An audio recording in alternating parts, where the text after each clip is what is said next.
की एक आठवड्यामध्ये आपण सर्व मंडळी भेटलेलो होतो आणि त्यानंतर बऱ्याच पत्रकारांचे देखील फोन आले की सध्या जो दूध भेसळीचा विषय आहे किंवा अन्य काही विषय आहेत याच्या संदर्भामध्ये तुमची आम्हाला मुलाखत घ्यायची.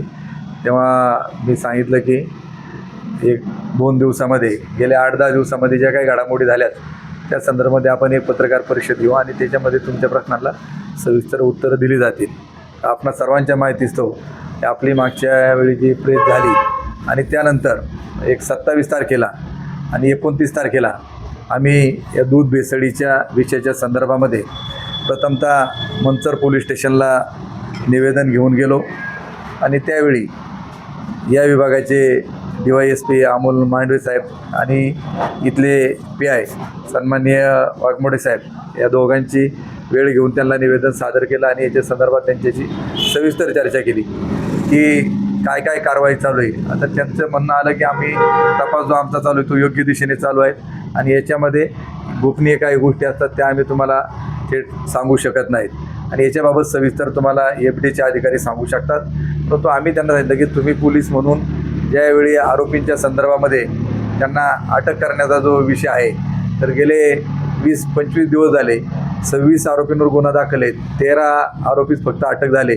तर तो तपास देखील तुम्ही तत्काळ फास्ट पद्धतीनं करणं गरजेचं आहे आणि आरोपी हे अटक झाले पाहिजेत. याच्यात दिरंगाई काय होते त्यांनी सांगितलं की आम्ही आमच्या पद्धतीनं करतो आहे आणि त्याच्यानंतर एक आरोपी मला वाटतं काल का परवा पोलिसांनी देखील अटक केलेले आहेत. असे 14 आरोपी झालेत, तरी देखील अजून 12 आरोपी फरार आहेत. परंतु त्यांच्याशी चर्चा केल्यानंतर आम्हाला खात्री लवकरच त्या देखील आरोपींना अटक केली जाईल. त्यानंतर 29 तारखेला आम्हाला मुंडे साहेबांची भेटीची वेळ मुंबई या ठिकाणी FDAच्या ऑफिसला मिळाली आणि आम्ही मुंडे साहेबांना 29 तारखेला जाऊन मुंबईला भेटलो. त्यांना निवेदन देखील दिलं आणि त्याच्यामध्ये जवळपास 14 जे काही मुद्दे होते प्रमुख त्याच्यावरती चर्चा झाली आणि तसं निवेदन एक त्यांना दिलं आणि मग त्यांनी देखील सांगितलं आपण मीडियामध्ये देखील पाहिलं असेल की आम्ही कुणाच्याही दबावाला वगैरे काही बळी पडत नाही, आमचा तपास योग्य दिशेने चालू आहे. परंतु ज्यावेळी तपास चालू असतो त्या संदर्भामध्ये जास्त आम्ही बोलणार नाहीत. पण म्हटलं लोकांमध्ये एक शंका आहे की तुम्ही 5 तारखेला जी घटना 4-5ला झाली आणि मला वाटतं त्यांचं 7 का 8 तारखेला त्यांची प्रेस झाली होती. मग मधल्या जवळपास 25 दिवस तुमच्या विभागामार्फत देखील कुठल्याही प्रकारचं चर्चा करण्यात आली नाही किंवा माहिती देखील तुम्ही प्रेसच्या माध्यमातून दिली नाही.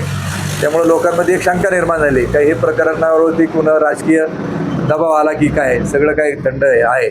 तर ते म्हटले तसला काही होणार नाहीत आणि म्हटले तुमच्या सर्वांच्या माहिती तो सांगतो की या भेसळीमध्ये तुमच्या भागामध्ये देखील ज्या काही कंपन्या आहेत त्यांच्यामध्ये आमचा तपास चालू आहे. त्यांना देखील आम्ही नोटीस बजावलेली आहेत. मग त्यांनी नावानिशी देखील 2 कंपन्यांचा आपल्या भागामधलं गोवर्धनचा एक उल्लेख केला आणि सोन्याचा देखील हे केला की तिथं आम्हाला जे काही गोष्टी मिळाल्या तर त्याच्यामध्ये काही हे जे 26 लोक जे अरेस्ट केलेले आहेत तर त्यांच्याकडे जो मुद्देमाल मिळाला आणि त्या अनुषंगाने त्यांनी जे काही वर्डिंग त्याच्यामध्ये सांगितलं ते देखील तितकंच आमच्या दृष्टीनं महत्त्वाचं आहे की हा तपास करत असताना आम्हाला तिथं सबस्टँडर्ड मिल्क म्हणजे जे अपप्रमाणीमध्ये आहेत तर तशा प्रकारचं दूध त्यांना तिथं मिळून आलं.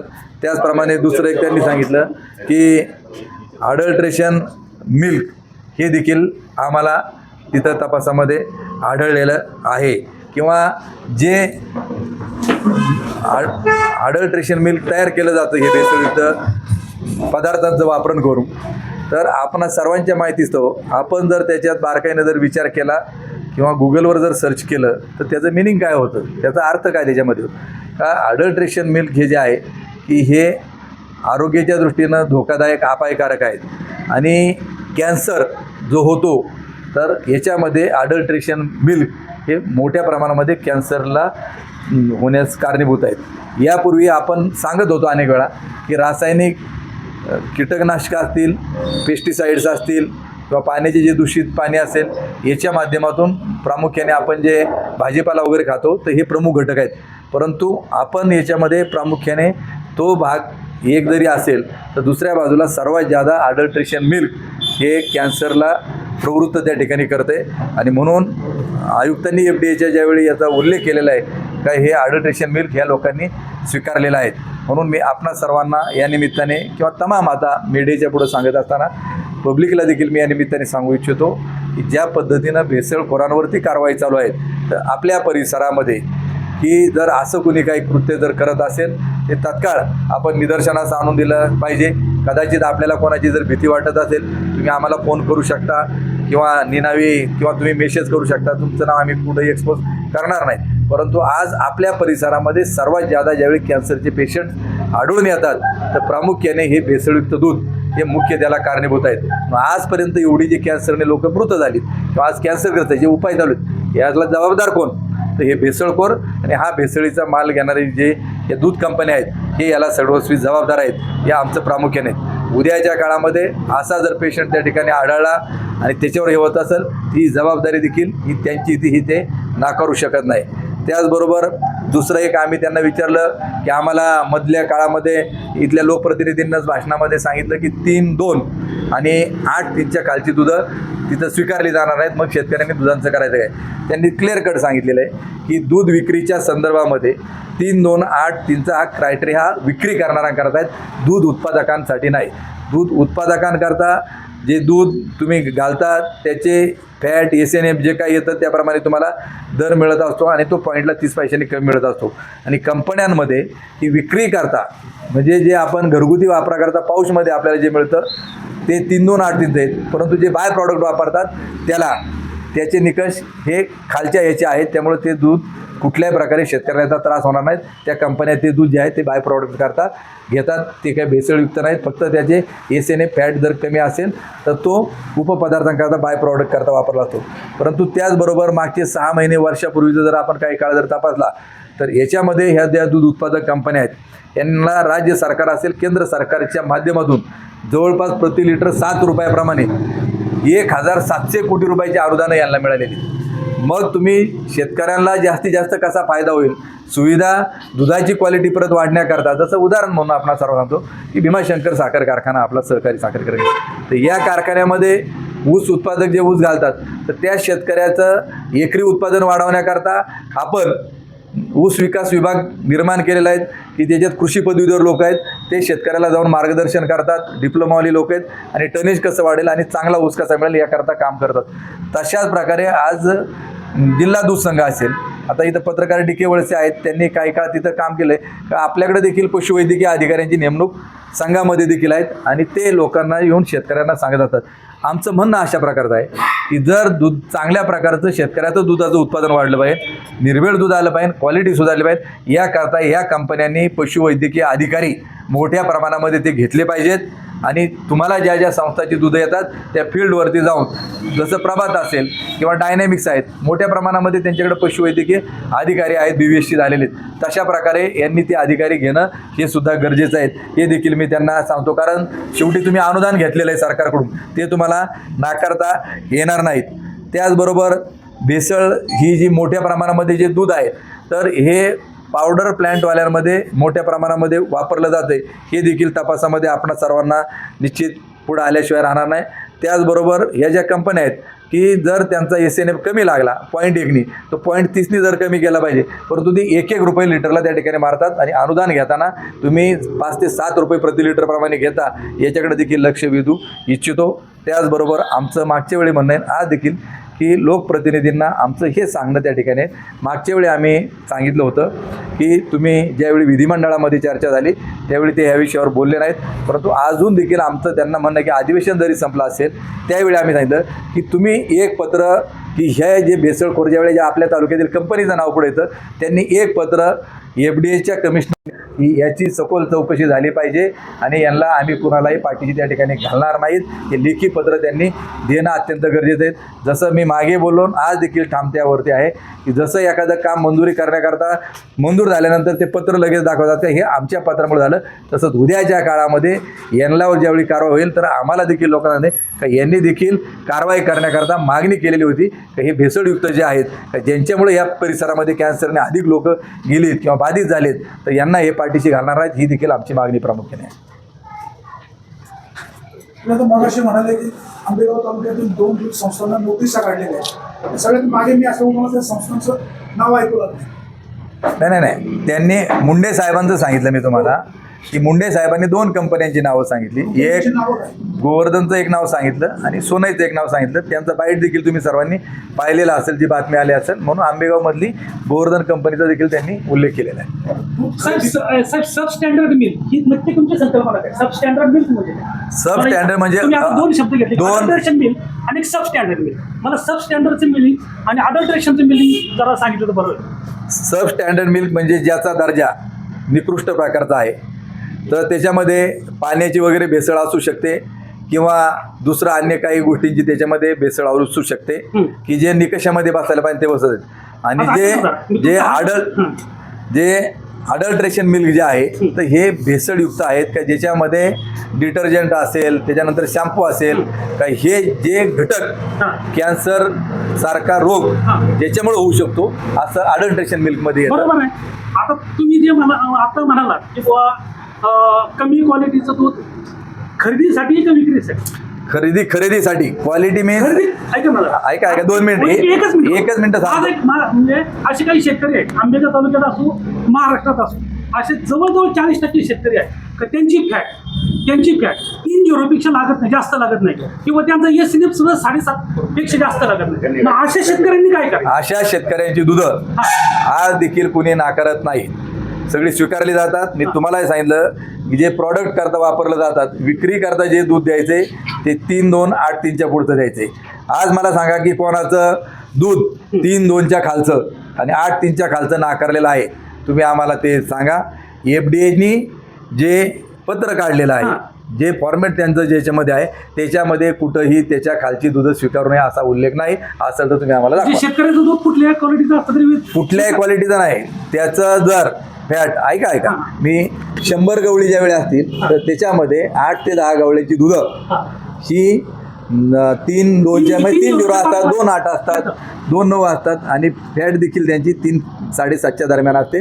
परंतु ज्यावेळी जनरल सॅम्पल आपण एकत्रितरित्या गोळा करतो, आपण दुधाला दर देत असताना प्रत्येकाला फॅट वाईज एसएनएफ वाईज आपण दर देत असतो. परंतु जे दूध आपलं बल्क कूलरमध्ये गोळा होतं 1000-2000 लिटर, त्याचा जनरल जो सॅम्पल आहे तो 3-8, 3-9, 3-5च्या पुढंच लागतो. आणि ऑलरेडीच हे आहे पहिल्यापासून. म्हणजे तुम्ही जे मुद्दा सांगताय ना, हा कंपन्यांचा ऑलरेडी, म्हणजे तुम्ही प्रभातचं नाव घेतलं, मी कन्हैयाचं नाव, कन्हैया असेल, गोवर्धन असेल किंवा अजून इतर सगळ्या कंपन्या असतील, यांचा पहिल्यापासूनचा क्रायटेरिया आहे का जे शेतकऱ्यांचं खरेदीचं दूध आहे काय त्याचा एसएनएफ 8-3च्या खाली नसावा. आणि माझ्या माहितीप्रमाणे बल्कमध्ये 8-3च्या खाली कोणाच दूध येत नाही कोणत्याच कंपनी. बरोबर आहे ना? नाही, फक्त एक येतं जो शेतकरी असत, शेतकऱ्याचा 100मधून 10-20 शेतकरी आहेत तर त्यांचं आहे ना फार म्हणजे गाई जरी पिळली जाऊन स्वतः तुम्ही तरी त्यांचं फॅट एसएनएफ कमी लागतं. मी अशी जी दूध आहे त्याच्यासाठी मी तुम्हाला काय सांगितलं की पशुवैद्यक अधिकारी का नेमायचे की दुधाची गुणवत्ता वाढण्याकरता चाऱ्याचं फॉर्म्युलेशन जे आहेत, मग त्याच्यामध्ये प्रोटीन किती प्रमाणामध्ये चाऱ्यामध्ये जातं, सुका चारा किती प्रमाणामध्ये जातो. कारण आपल्या भागामध्ये आता पूर्वीची देखील 4-2 पर्यंत फॅट लागायच्या जनरल सॅम्पल, कारण त्या काळामध्ये हिरवा चारा कमी होता आणि कडव्याचं प्रमाण जादा होतं, वैरणीचं जादा होतं. त्यामुळं आज देखील आपण मराठवाड्याच्या भागामध्ये जर गेलात किंवा जिथं आदिवासी भागामध्ये जरी आपण जर गेलो तर जिथं कोरड्या चाऱ्याचं प्रमाण जास्त आहे तर तिथं ती क्वालिटी मेंटेन होते. हिरवा चारा जिथं मोठ्या प्रमाणात आहे तिथं त्यात हे होते. म्हणून FDAचं म्हणणं एवढंच आहे की फक्त दूध विक्री करताना कंपन्या ज्या विकणार आहेत तर त्याच्यामध्ये ते 3-2-8-3चा निकष त्यांच्या करतायत, उत्पादकाकरता नाहीत. आणि उत्पादकाला जो दर दिला जातो तो गुणवत्तेवर आधारित दिला जातो. तुम्ही जे म्हणता की कंपन्यांना 8-3, आजही ज्या स्टँडर्ड कंपन्या आहेत म्हणजे अमूल असेल, तुमच्या माहितीप्रमाणे प्रभात असेल, राजहंस असेल, त्याच्यानंतर हेरिटेज असेल, गोवर्धन असेल, किंवा ह्या सगळ्या कंपन्यांचे जे काऊ मिल्क म्हणून विकलं जातं तर त्याचं स्टँडर्डच आहे का 3-5 पेक्षा फॅट त्यांची कमी नसते, 8-5 पेक्षा त्यांचं एसएनएफ पण कमी नसतं. हे कोण करू शकतं? हे जे आहे की म्हणजे कमी क्वालिटीचं दूध बुवा एखादा साधा चिलिंग ब्रँड असेल ज्याचा ब्रँड नाही, कारण कुठलीही व्यक्ती आपला जो माल विकते काय, तुम्ही असाल सांगता तुम्ही तुमच्या शेतामध्ये चांगला कांदा केला, आपण तो कांदा जर तुम्ही विक्रीला काढला तर तुम्ही तसा चांगल्या क्वालिटीचा कांदा विकता, बदला माल विकता, बरोबर ना? तसं कंपनींनी बुवा स्टँडर्ड मिल्क 4085 किंवा 4090 स्टँडर्ड मिल्क म्हणून बाजारामध्ये आज आहे. त्याच्यानंतर 3585 काऊ मिल्क म्हणून बाजारामध्ये आहे. त्याच्यानंतर 3-2 तुम्ही 3083. 3085 काय याचं तोंड मिल्क म्हणून बाजारामध्ये आहे, बरोबर का. त्याच्यानंतर 1.5 फॅट 11चा SC पास केलं, ह्याचं पण दूध आहे, डबल टोन मिल्क म्हणून बाजारामध्ये आहे. आज ह्या सगळ्या दुधांना पॅकिंगला, कारण ही मी विक्रीमध्ये काम केलंय, मला ही सगळी माहिती आहे काय. ही सगळी आम्ही सगळी स्टँडर्ड म्हणजे अमूलपासून तुम्ही जे भारतातली सगळ्यात मोठी कंपनी जी आहे तिचं सुद्धा ही सगळी क्रायटेरियाची दूध आहे. मग ही जी डबल स्टँडर्ड जे डबल टोन मिल्क आहे कंपनीचं, हे बंद केलं जाणार का.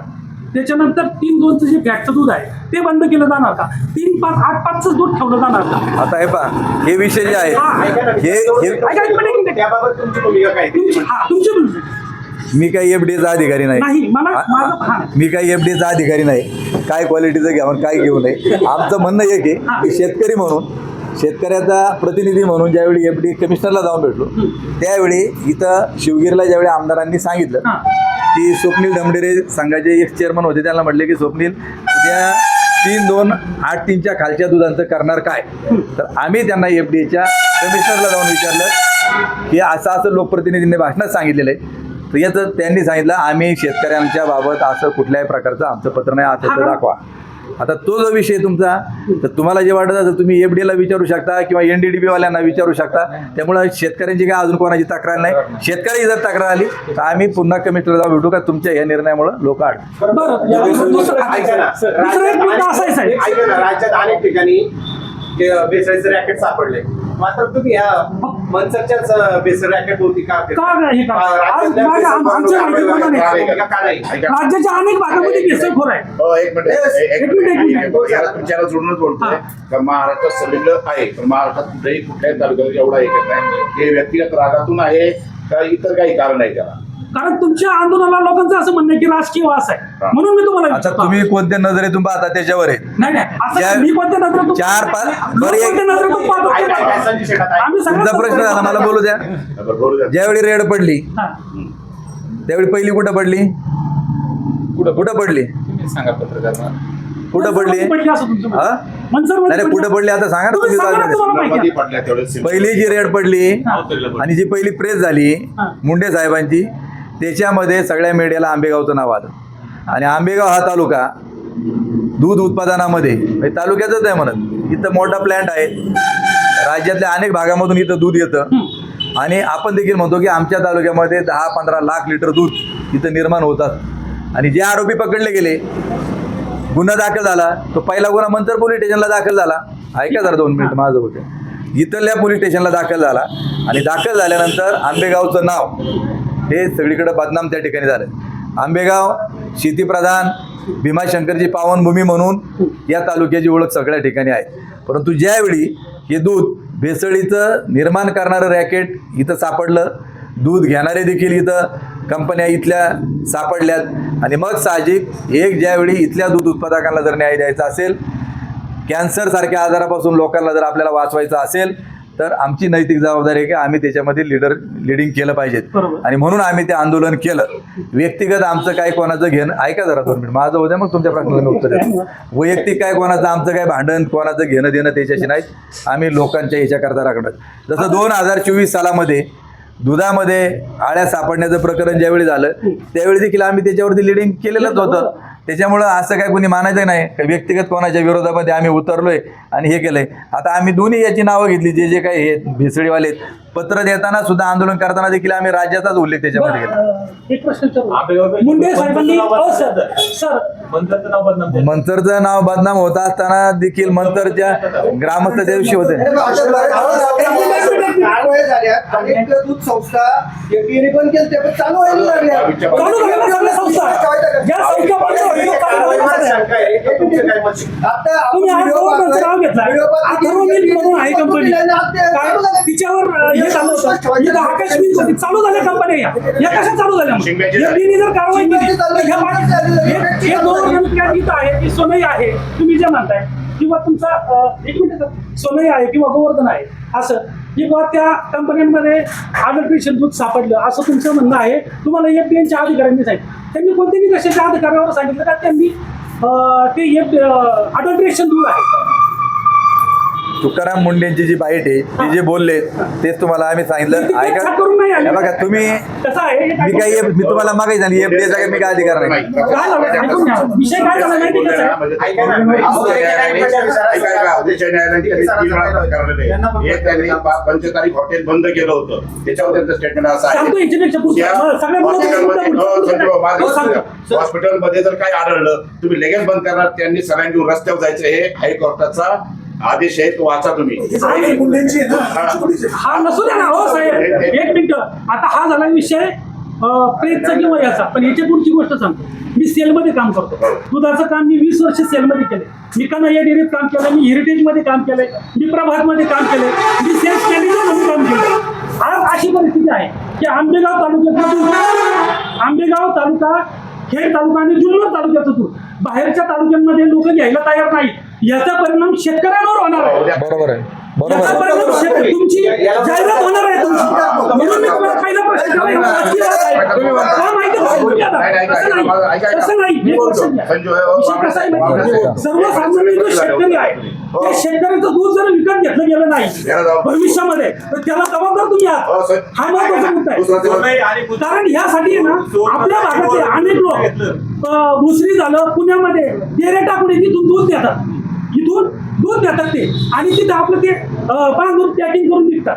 पण आज अशी परिस्थिती आहे का त्यांचं दूध तिथे घेत नाही. जे 5-5 लिटर दूध विकत होता त्याचं 100 लिटर सुद्धा दूध विकलं जात नाही. ते काय म्हणताय, ते असं म्हणताय की इकडल्या भागातलं जे दूध आहे काय ते भेसळयुक्त आहे, त्यामुळे ती लोक घ्यायला तयार नाही. मला सांगा, शेतकऱ्याच्या दुधाला जर तुम्ही आरोग्य बनवलं तर उद्या शेतकऱ्याचं काय, शेतकऱ्याची परिस्थिती काय, हा प्रश्न आहे. शेतकरी आपल्याकडचा भाजीपाला पुणे मुंबईत बरेचसे शेतकरी घेत नाहीत, फर्टिलायझर वापर जास्त होतो. आणि दूध भेसळीचा जरी हे भेसळखोर असले तरी दुधात भेसळ स्वतः शेतकरी करतो, हे सगळ्यांना माहिती आहे. हे कुणी नाकारू शकत नाहीत. युरिया टाकणं, फॅट्स जास्त लागण्यासाठी बरेच ऍडव्हर्टिशन ते करतात. याला शेतकरी पण कारवाई शेतकऱ्यावर पण झाली पाहिजे. याच्यासाठी तुम्ही शेतकऱ्यांना काय आवाहन? आम्ही आमचं शेतकऱ्यांच्या बाबत एक म्हणणं आहे, मागच्या वेळी मी सांगितलं आणि तुम्हाला पुन्हा सांगितलं, शेतकरी फार तर दुधामध्ये बादली हिसळून टाकतो. काही लोक काय तुम्ही लगेच हे करू नका. जरा बाकीच्या पत्रकारांना विचारू द्या. बाकीच्या तुम्ही आज पत्रकार म्हणून शेतकऱ्याची बाजू मांडायला आले, ज्यांनी बेजार दिली त्याला पाठीशी टाकण्याचं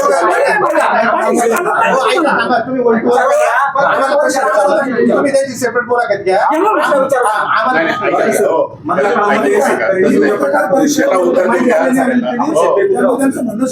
तुम्ही एवढे एक मिनिट, तुम्ही एवढे बोलणार होते, तुम्ही मुंडेंची जाऊन एकदा मुलाखत घ्यायची वेळ घ्या ना जरा. मला म्हणायचं पत्रकार म्हणून तुमचं काम काय आहे? हा विषय पत्रकार म्हणून पत्रकार म्हणून मी काय त्यांना आठवड्याने 15 दिवसांनी ते प्रेस घेतात. तुमचे जे प्रश्न आहेत ते त्यांना तुमचं काय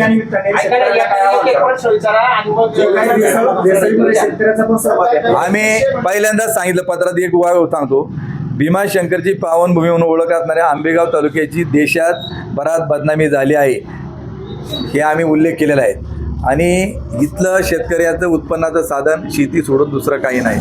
आणि म्हणून उद्या आमच्या लोकांच्या दुधावरती काय परिणाम आहेत घेणाऱ्या मार्केटमध्ये याचं सुद्धा आम्हाला आहे, हे मागच्या पत्रामध्ये आपल्याला सगळ्यांना मी दिलं होतं, त्याच्यात उल्लेख आहे.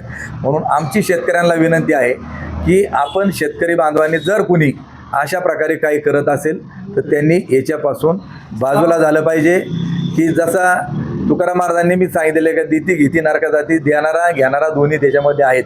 परंतु शेतकऱ्याकडे ज्यावेळी मशीन असेल, दूध संकलन केंद्रावरती आता आपल्याकडं जे मशीन आहे गावामध्ये, त्याच्यामध्ये फॅट तपासली जाते, डिग्री तपासली जाते, SNF तपासला जातो. परंतु ज्या कंपनीला पुढं माल जातो त्यांच्याकडं त्या मशिनरी 7 लाखाच्या 8 लाखाच्या 10 लाखाच्या लॅब असतील. तिथं त्याच्यामध्ये A to A1 असेल काय असेल किंवा अन्य काही मिक्सिंग असेल ते त्याच्यावरती डिटेक्ट लॅबमध्ये होत असतं. म्हणून शेतकऱ्यांना माझा पहिला प्रश्न आहे की आपण जर चुकीचं कोणी काही करत असेल तर हे तुम्ही करू नका. जर असा शेतकरी कोणी करत असेल तर त्याला देखील आम्ही त्या ठिकाणी माफ करणार नाही. दुसरा तुमचा प्रश्न होता खताच्या संदर्भामध्ये. पेस्टिसाइड मीडियामध्ये आलाय, ते म्हणतायत मी कुठेही भेसळखोरांना पाठीशी घातलेलं नाही, मात्र माझे राजकीय विरोधक जाणीवपूर्वक माझं नाव त्याच्याशी जोडतायत. तर त्यांनी पुन्हा असं केलं तर त्यांच्यावर आम्ही कायदेशीर कारवाई करू. याच्यावर तुमचं मत काय? आमची मागणी एकच आहे की तालुक्याचे लोकप्रतिनिधी आहेत त्यांनी जसं विधिमंडळात चर्चा झाली ते त्याच्यावरती काय बोलले नाहीत. आणि त्याचबरोबर नाही बोलले, काही कारणामुळे त्यांना उपस्थित राहता येत आलं नसेल किंवा बोलायला संधी मिळाली नसेल. आमचं म्हणणं एकच आहे की जसं सगळे लोक निवेदनं देतात, मोर्चे काढतात, आंदोलनं करतात, तसं त्यांनी एक लेखी पत्र की माझ्या तालुक्याची जी बदनामी होते की ज्या भेसळयुक्त दुधामुळे लोक कॅन्सरग्रस्त होतात, त्यांच्या जीविताला धोका होतो, आणि जर असं काय माझ्या तालुक्यामध्ये घडत असेल तर तो कुणी असो त्याची सखोल तुम्ही तळापर्यंत जाऊन चौकशी करा आणि त्यांच्या बंदोबस्त कायम झाला पाहिजे असं त्यांनी पत्र त्या ठिकाणी देऊन टाकलं. माझा एक प्रश्न आहे. अशा संदर्भातच ज्यावेळेस ही घटना घडली त्याच वेळेस त्यांनी पत्रकार परिषद घेऊन प्रतिनिधींना प्रतिक्रिया दिली होती की या भेसळीमध्ये जो कोणी दोषी असेल त्याच्यावरती कडक कारवाई करण्यात येईल. आमचं म्हणणं प्रेस कुणी घेतं, आमचं म्हणणं एक आहे की प्रेस किती? ऐका तर करा तुम्ही लेखी ऐका प्रेस घेणारे अनेक आहेत. आम्ही म्हणतो कुणी पत्रकार परिषद घेतं. आमचं म्हणणं आहे का लेखी ज्यावेळी तुमचं आणि तुमची प्रेस प्रत्येक अधिकारी तिथं कारवाई करणार ऐकलंच असे काय नाही, परंतु जे खातं तुमचे प्रश्न आहेत, जे खातं याची चौकशी करतं, जसं आम्ही पर्सनली जाऊन भेटलो तसं लोकप्रतिनिधी म्हणून त्यांची जबाबदारी आहे की त्या आयुक्तांना जाऊन भेटावं, त्यांना पत्र द्यावं, CM ला द्यावं, DCM ला द्यावं, त्यानंतर या खात्याचे FDAचे मिनिस्टरला द्यावं, एवढंच आमचं म्हणणं आहे. पुढे प्रश्न असणार का त्यांनी पत्र दिल्यानंतर तुमचं त्यांच्यावर भेसळीबाबतचं तुमचा जर त्यांच्याबद्दलचा अँगल क्लिअर होईल का? की ज्यांची नावं याच्याशी संबंधित आहेत त्यांनी त्यांना जवळ करू नये. आपले कार्यकर्ते जरी असतील तरी ते पदावर असतील, त्यांना त्याच्यावर त्यांनी हटवलं पाहिजे की बा तुमचा संबंध डायरेक्ट इनडायरेक्ट याच्याशी येतोय. त्यामुळे मला बदनामी माझी होते, पक्षाची हानी त्या ठिकाणी होते, लोकांच्या जीविताला हानी होतो. तुम्ही त्याच्यापासून बाजूला झालं पाहिजे आणि पत्र लिखित स्वरूपात त्यांनी दिलं पाहिजे. माझा एक प्रश्न आहे, चांदा ठिकाणावरून एक अपराध जो आहे त्यांनी आता ते आणि मी होतो मी काढा झाला हे बरोबर आहे सर. जर आता दुर्दैवाने हे प्लॅन बंद झाले तर पर्याय व्यवस्था तुम्ही काय करणार? एखादा प्लॅन उभारायचा प्लॅन आहे का तालुक्यामध्ये? याला जोडून एक प्रश्न असा आहे का बोर असेल किंवा सोनं असेल लाखो लिटर दूध घेतं, कुठेतरी मधल्या काळामध्ये ज्या सहकारी संस्था होत्या दिवसेंदिवस कमी होत गेल्या. मात्र आजची परिस्थिती हे जर 2 प्लॅन बंद झाले तर महाराष्ट्रामध्ये दूध वतून द्यायची वेळ येणार आहे. तुम्ही या ज्या सहकारी संस्था आहेत त्या वाढीसाठी काही काम करणार आहे का फक्त राजकीय आरोप करणार आहे? याच्याकरता सरकार खंबीरपणे सरकारने आयुक्तांनी सांगितलं की तुमच्या शेतकऱ्याची दूध घ्यायची जबाबदारी सरकारची. ही कारवाई एकटी वैयक्तिक तुकाराम मुंडे म्हणून नाही की राज्य सरकारची. मंत्र्यांनी अधिवेशनामध्ये देखील उल्लेख दिला होता की जवळपास 20 लाख लिटर दूध कमी झालेत. आणि तुमच्या सगळ्यांच्या माहिती करता ही कारवाई घेतल्यापासून जून महिन्याचे दर काढा, जुलैचे काढा, जवळपास 2 रुपये प्रति लिटर शेतकऱ्याला दुधाला दर जास्त मिळालेला आहे. साहेब, एक प्रश्न विचारू का? आकडेवारी वेगळी आहे असं माझं मत आहे. त्यांचं दुग्ध विकास खात्याशी तुम्ही एकदा असं कसं भेटते ना, एकदा पुण्याच्या कमिशनरला भेटा दुधाच्या, त्यांचा दावा वेगळा आहे, हा वेगळा आहे, तो खात्री करा. तुमच्याकडे जी माहिती असेल आम्हाला द्या, आम्ही त्याच्यात हे करू. तुमच्याकडे जी माहिती असेल ना ती तुम्ही आम्हाला द्या. बरं का सर, एक मिनिट. वस्तुस्थिती आहे, परंतु याच्या आडून राजकीय शह प्रतिशह देण्याचा प्रयत्न होतो. समोर असा आरोप केला जातो की देवदत्त निकम यांना भेसळीबद्दल जास्त इंटरेस्ट नाही तर राजकारणाबद्दल जास्त इंटरेस्ट आहे, त्याच्यामुळे तू बदनाम होतं. तुम्ही कसं पाहता? कुणी आरोप केला? तुमच्या विरोधाकांनी. आमच्या विरोधात मग कोण? दोषे पाटलांच्या ग्रुपने. बरं, आता ते मग आम्हाला सांगायचे की मे महिन्यामध्ये कांद्याच्या संदर्भामध्ये आम्ही आंदोलन केलं, बरोबर का नाही केलं? केलं. त्याच वेळी आमदार दिल्लीला गेले होते. ते म्हटले सहकार मंत्र्यांची चर्चा झाली, वाणिज्य मंत्र्यांची चर्चा झाली आणि आता कांदा नाफेडमार्फत खरेदी केला जाणार आहेत. आता मीडिया म्हणून तुम्हाला विचारतो, तुम्ही त्यांना विचारा की आजपर्यंत आंबेगाव तालुक्यामध्ये किंवा जिल्ह्यामध्ये किती कांदा नाफेडमार्फत खरेदी केला गेला. आम्ही जाऊन तिथं व्यापाऱ्यांशी भांडलो. जुन्नरचं मार्केट असेल, चाकणचं असेल, मंतरचं असेल, तिथं बंद केलं. नाशिकच्या शेतकऱ्यांनी तिकडं बंद केलं. रोहित पवारांनी देखील नांदगावला, लासलगावला आंदोलन केलं आणि त्यानंतर कांद्याचे दर त्याच्यामध्ये वाढले. ते दर 12-13 रुपयावरून आज कसा पण कांदा 22 ते 25 रुपयाच्या दरम्यान त्या ठिकाणी घेतात. मग तुम्ही दर दिल्लीला जाऊन भेटले तर त्याच्यावरती काय झालं कांद्याच्या संदर्भामध्ये ते त्यांनी सांगावं. नाही तर आम्ही म्हणतो जे लोकही म्हणतात हे लढले, आंदोलन केलं म्हणून कांद्याला दर त्या ठिकाणी वाढला. तुम्ही काय अनुदान मिळालं? जो कांदा 12 रुपयाच्या आतमध्ये गेला 8-10 रुपयांनी. त्याचबरोबर त्यानंतर ते सहकार मंत्र्याला नंतर भेटले की साखर उद्योगाच्या संदर्भातल्या अडीअडचणी आम्ही मांडायला गेलो आणि मग त्यांना भेटलो. काय निर्णय ठोस झाला ते तरी सांगितलं पाहिजे. आम्ही शेतकऱ्याच्या का आज हे आमचं पहिलंच आंदोलन नाही दूध भेसळी संदर्भात. आम्हाला ज्यावेळी शेतकरी असेल किंवा अन्य कोणी असेल बिबट्याच्या संदर्भामधलं आम्ही त्या ठिकाणी सांगितलं. आज काय काय पुढं त्या ठिकाणी झालं तुम्हाला माहिती का? आम्ही ज्यावेळी रास्ता रोको केला तर शेतकऱ्यांनी आम्ही सगळ्यांनीच म्हणून कुठंतरी ठोस निर्णय झाले. नाही एवढी लोक 58 लोक बळी पडली होती त्याच्यात. तालुक्याचे आमदार आहेत, जनतेचे प्रश्न सोडवणं त्यांचं काम आहे, ते काही कोणाला मेहरबानी करत नाही. तुम्ही मगाशी म्हणाले आम्ही तुकाराम मुंडे साहेबांना निवेदन दिलं, तालुक्याच्या आमदारांनी तिची मागणी करावी. मग ते तालुक्याचे आमदार आहेत, तुम्ही तालुक्याच्या आमदारांना निवेदन का देत नाही की आमदार त्यांना का महोदय भेटत नाही? तुम्ही मंत्री महोदयांची अपॉइंटमेंट घ्या, आपण संयुक्त निवेदन देऊ, असं का होत नाही? तुम्ही त्यांची वेळ का घेत नाही? कोणाची? वळसे पाटील. नाही, नाही. प्रतिनिधींची. लोकप्रतिनिधी. त्यांना घेऊन का जात नाही? आमचं म्हणणं एक आहे की पहिलं म्हणणं की या बिबट्याच्या विषयाबद्दल त्यांनी आवाज उठवला नाही म्हणून आम्हाला रस्त्यावर त्या ठिकाणी उतरावं लागलं. ते असंही म्हटले की आंदोलन करून प्रश्न त्या ठिकाणी सुटत नाहीत. मग जर आंदोलन करून प्रश्न जर सुटत नाहीत, आम्ही लोकांकरता लढतो, तुम्ही तालुक्याचे लोकप्रतिनिधी आहात, तुम्हाला सगळ्या व्यथा माहीत, तुम्ही जे आंदोलन करतेत तुम्ही एकट्यांनी आवाहन करावं की बा तुम्ही या, तुमचं काय म्हणणं आहे, मी तुमच्या समोर येतो, काय प्रश्न आहे ते मांडू. त्यांनी सांगा, आम्ही चर्चेला तयार आहे. त्यांनी कॉल केला तुम्ही रिप्लाय द्या. आम्ही निश्चित शेवटी तालुक्याचे ते आमदार आहे. त्यांनी कसं आहे, तालुक्याचे ते लोकप्रतिनिधी आहेत, तुम्ही त्यांना जर केलं किंवा ते तुमचे गुरु पण आहेत असं तुम्ही अनेक ठिकाणी म्हणता, तर काय हरकत आहे शिष्याने गुरुला कॉल हे करून पहा, आता हे काही व्यक्तिगत आपला मुद्दा काय आहे, दूध भेसळे, तुम्ही प्रश्न डायव्हर्ट करू नका विनाकारण. आमचं म्हणणं आहे की आपण ज्या मुद्द्यावरती चर्चेला बसलोय, राजकारण कमी आणि लोकांच्या हिताचं काम आपल्याला जादा करायचं. मी एका वाक्यात सांगितलं, त्यांनी सांगितलं की बा आपल्याला असं असं करायचं, आम्ही नाही आलो तर मग तुम्ही पुढे बोला. दुसरा एक प्रश्न आहे, गिर गाईचं बोगस दूध आंबेगावमध्ये पॅकिंग होऊन महाराष्ट्रभर विकलं गेलं आणि पत्रकारांनी ते सोशल मीडियामधून मांडलं, मात्र त्या प्लॅन्टवर कोणतीच कारवाई झाली नाही. ते प्लॅन्ट आताही राजरोसपणे सुरू आहे. याबाबत तुम्हाला काय वाटतं? नाही नाही कोणते हे पहा, तुम्ही जर स्पेसिफिक ना या संदर्भामध्ये तुम्ही जर आम्हाला स्पेसिफिक सांगितलं की अमक्या याचं हे A2चं दूध अमक्याने हे विकलं, आम्ही निश्चित ज्याने चुकीचं काम केलं तो कोणी असो त्याला सोडणार नाही. त्याच्या विरोधात लेखी तक्रार आम्ही पहिली त्या ठिकाणी द्यायला आम्ही तयार त्या ठिकाणी आहोत. तुम्ही फक्त सांगा का हा आमका असा करतोय. कारण या गायांचं जे होतं पेपरला पण वाचलं आणि आपल्या भागामधले अनेक या जे लाल गायांवाले जे होते हे बरेचसे लोक इथून निघून गेलेले आहेत. त्यांच्यावर कारवाई व्हायला पाहिजे का? निकम साहेब ते आंबेगावच्या जुन्नरला गेले, जुन्नरचे पारनेरला गेले, पार्टनरला गेले. ते याच्यापलीकडे कुठे गेले नाही. त्यांचा कायमचा बंदोबस्त काय होणार आहे? जे भेसळखोर आहेत कुणी असो, जसे आता तुम्ही सगळ्यांनी आता याच्यात लिडिंग घेतलेलं आहे, चांगलं आहे. पहिले 1-2च लढत होते, आता सगळे आले तर आपला या कार्याला आपल्याला चांगल्या प्रकारचं स्वरूप त्या ठिकाणी येईल आणि ही भेसळ आपण सगळे मिळून संपू. फक्त आमचं म्हणणं एक आहे का तुम्ही आमच्या सोबत राहा, आम्ही तुमच्या सोबत आहोत. तुम्ही आम्हाला कधी सांगा का इथं असं असं घडतंय, तुमचा कॅमेरा आणि आमची लेखणी आणि आमची भेसळीचं दूध हे कसं ओळखायचं यापुढं? सामान्य माणसाला कसं ओळखायचं भेसळीचं दूध? तुमचा मुद्दा बरोबर आहे. मी पहिलेही सांगितलं की आपल्या भागात फक्त फॅट, SNF आणि डिग्री ह्याच गोष्टी तपासल्या जातात. पण भेसळीचं जे आता उदाहरण म्हणून सांगतो की मागच्या आठवड्यामध्येच पोंदेवाडी लाखनगाव, पोंदेवाडीच मला वाटतं लाखनगाव नसेल, की रेशनिंगच्या तांदळामध्ये बातम्या पण आलेल्या आहेत. नाही पोंदेवाडीला पण आहे, पोंदेवाडीला पण पथक आलं होतं. शिंगव्याला आलेलं काय मला काय माहीत नाही, पण पोंदेवाडीला आलं होतं. तिथल्या लोकांनी तक्रार केली होती, मेल केला होता त्यांना. ते आले, त्यांनी सॅम्पल त्याच्यामधून घेतले. तशाच प्रकारे त्यांची प्राथमिक लेवलला काही ज्या लिटमसनर वगैरे ज्या काही टेस्ट असतात त्या ठिकाणी घेतात आणि त्याच्यानंतर त्याच्यात नेमकं काय गेलेलं आहे तर ते शोधण्याकरता लॅब ॲनालिसिस झाल्याशिवाय ते फायंडिंग्स काय ते आपल्याला मिळत नाही. लॅब सुद्धा कमी बदलायला लागले ज्या आहेत. नाही वस्तुस्थिती आंबेगाव तालुक्यातील काही डेऱ्यांवर कारवाई होताना काही मंडळी न्यायालयातून पण अनुमती मिळाली, खासगी डेऱ्या पुन्हा सुरू झाल्या.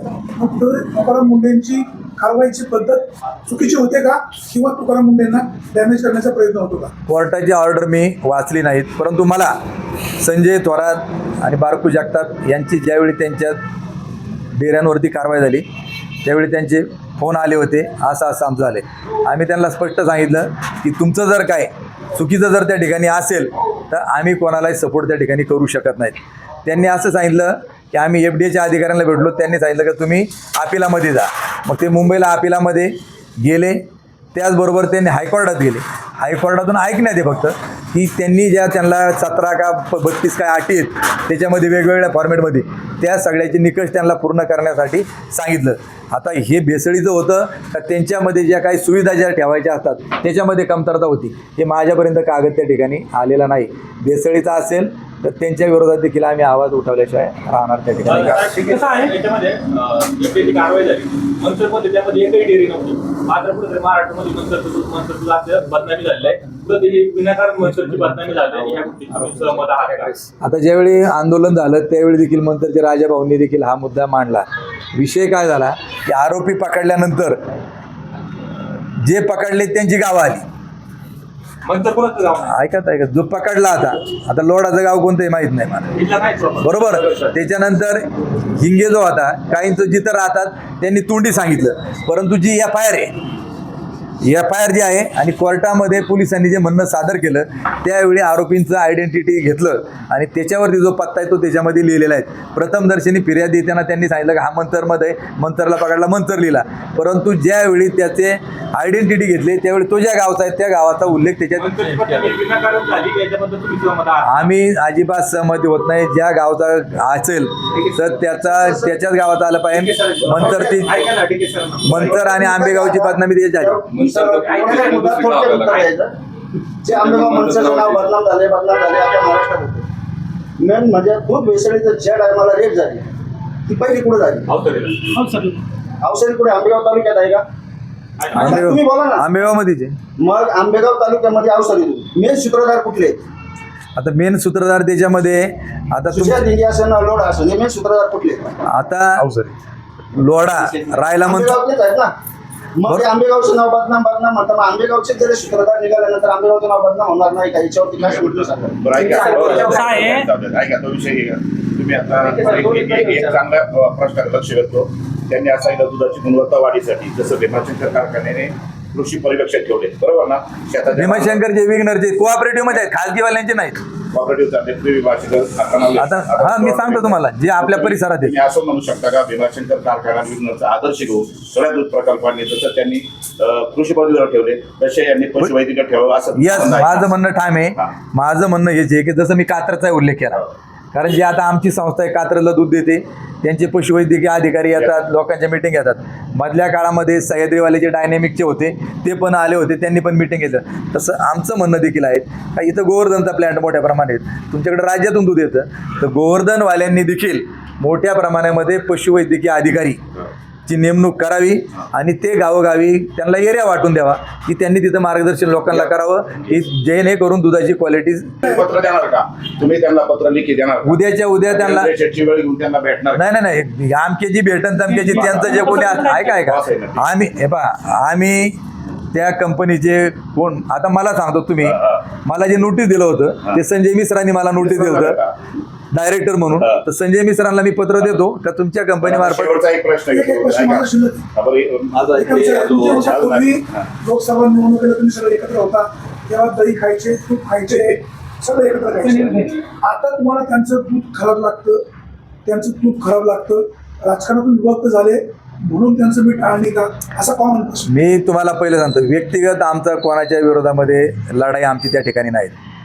आता तुम्ही त्यांचे म्हणले ते बँकेमध्ये आहेत, बँकेत ज्या वेळी काही चुकीच्या गोष्टी त्यांच्या आढळल्या आम्ही वार्षिक सभेतही बोललो आणि लिखित पत्र पण त्या ठिकाणी दिलं. तशाच प्रकारे उद्याच्या काळामध्ये त्यांचं चांगलं, आता हे मी त्यांचं किती दूध पिलो त्यांच्या डिरेवर जाऊन आणि ते माझ्या घरी येऊन कोण किती वेळा जेवलं याच्यात मला खोलात जायचं नाही. जे चुकीचं आहे, ज्यावेळी आम्ही सोबत होतो चुकीला चुकच म्हणणार मी पहिल्यापासून कार्यकर्ता आहेत, कोणाचंही चुकीचं समर्थन केलेलं नाही आणि करणार आहे. अजून एक प्रश्न आहे तुम्हाला वाबळे, तुम्ही सगळ्यांना आतापर्यंत ज्या पत्रकार परिषद झाल्या इथं त्यावेळेस आंबेगावच्या पत्रकारांनी तुमच्या बातम्या दिल्या किंवा नाही?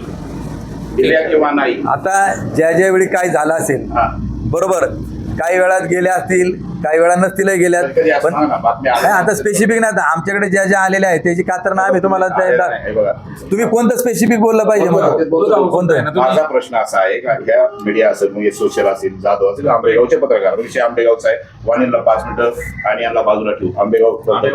आंबेगावच्या पत्रकारांनी तुमचं कुठली बातमी दिली एखादं उदाहरण सांगा, ही बातमी मी दिली आणि आली नाही. पण आम्ही कोणाकडे तक्रार केली ते तरी तुम्ही सांगा ना. तुमचे काही लोक कार्यकर्ते बच्चे बगल बच्चे चेले म्हणा काय ते लिहितात आंबेगावचे पत्रकार काय लिहिलं होतं? आंदोलन झाले हे जे प्रकार आहे नाही आता आमच्या उजव्या बाजूचे डाव्या बाजूचे याच्यातलं कोणी काय म्हणलं कोण म्हटलं तुम्ही सांगा ना. तुमच्या माहिती करता सांगतो, ऐका ज्यावेळी आम्हाला आंदोलन करायचं होतं, तुमच्या माहितीचं आंदोलन ज्यावेळी करायचं होतं त्यावेळेला मार्केट कमिटीच्या समोर त्यावेळी बसलेलो होतो.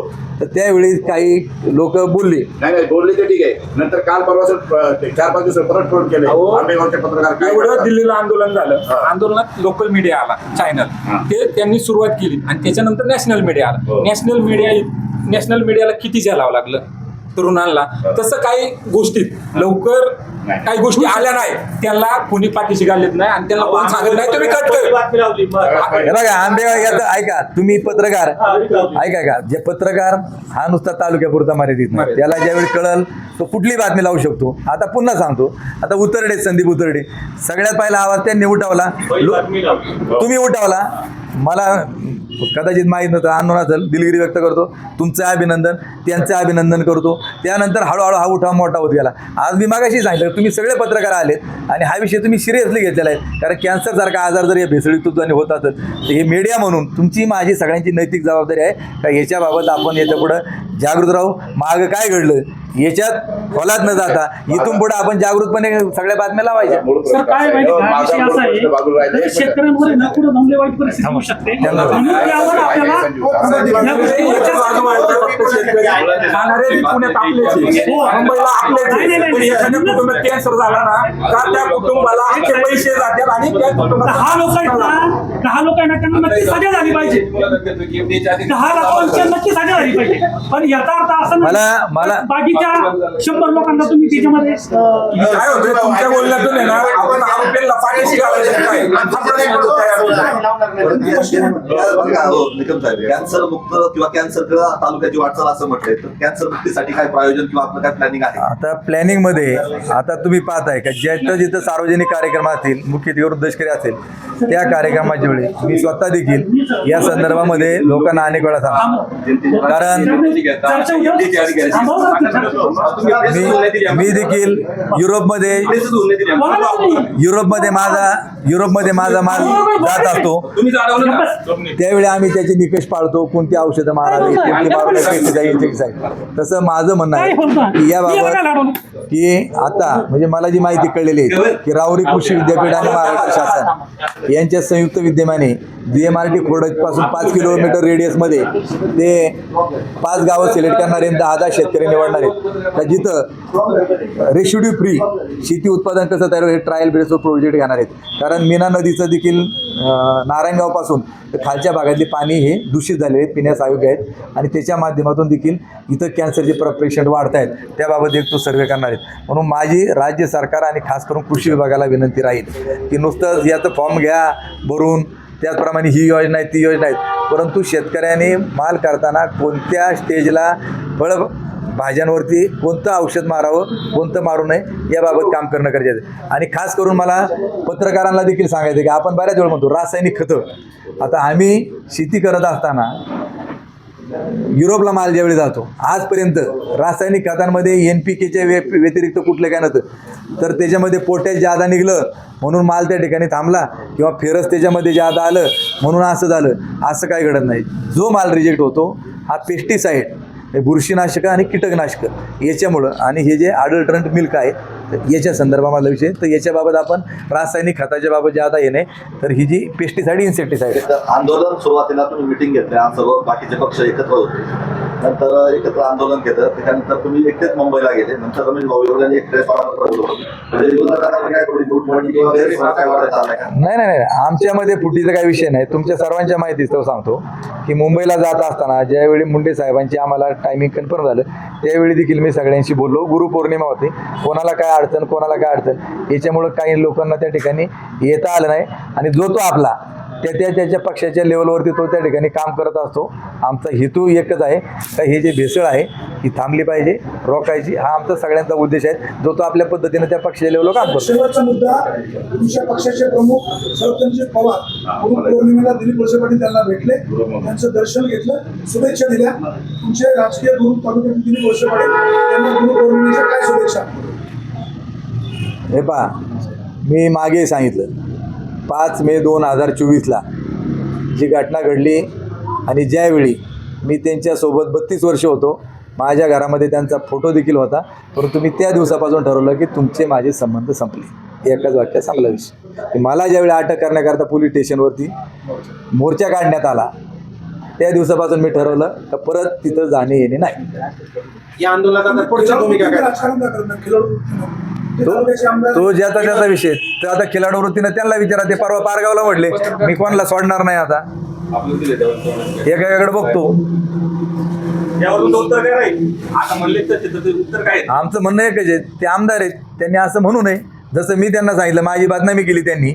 मी सांगितलं माझ्याकडे त्यांच्या विरोधात बदनामीचा दावा दाखण्याकरता एवढे पैसे नाहीत म्हणून मी कोर्टात जाणार नाही. ते म्हणले देवदत्त निकमला मी सांगितलं म्हणून 25 लाख रुपये दंड त्या ठिकाणी झाला. मी त्यांना सांगितलं 1 रुपया जर दंड भरलेला असेल त्यांनी प्रूफ दाखवा, मी हयातीतलं राजकारण सोडून देईल. आणि त्यांनी जर नाही दाखवला तर त्यांनी आता माफी मागावी. मी खोटा आरोप केला त्यांनी. गोंधळ झालाय, त्याचा काय बोलायचं बोला, ते एवढा गोंधळ झाला. बस.